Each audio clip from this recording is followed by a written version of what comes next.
Happy Wednesday, chikahan mga kapuso! Buhay na buhay ang mga pelikulang Pilipino kabilang ang mga tumatalakay sa iba't ibang issue ng lipunan. Siyempre, bumibida dyan ang ilang kapuso star. Makichika kay Aubrey Carampel.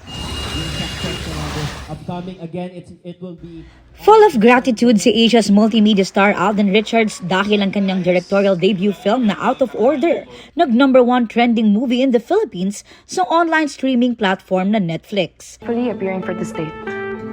How do you plead? Not guilty, Your Honor. Very proud si Alden sa movie na tumatalakay sa paghahanap ng katotohanan at hustisya. Bukod sa siya rin ang direktor, siya rin ang bumida at nag-produce nito.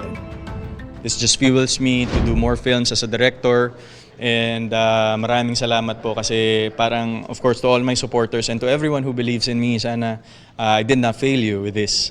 Pinag-iisipan na raw ni Alden ang gagawing next movie. Sa November, kalahok din ang Out of Order sa Jagran Film Festival sa India. Uwi na ako. Bye-bye.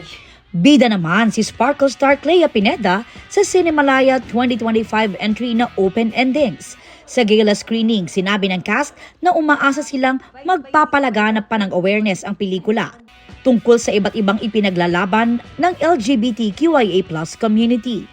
Kasama ni Clea sa pelikula, sina Jasmine Curtis Smith, Lian Mamonong at ang nalilink sa kanyang si Janela Salvador.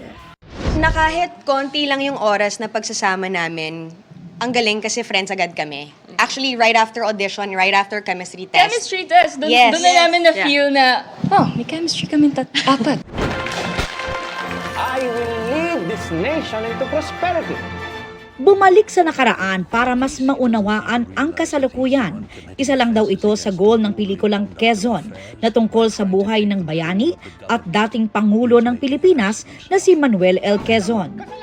Historical film man, very relevant pa rin daw ang pelikula lalo na sa nangyayari ngayon sa ating bansa.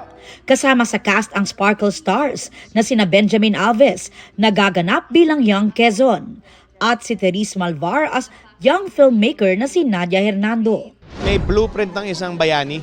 Meron tayong mga criteria na sana makita nyo sa pelikula na to na magagamit natin lahat.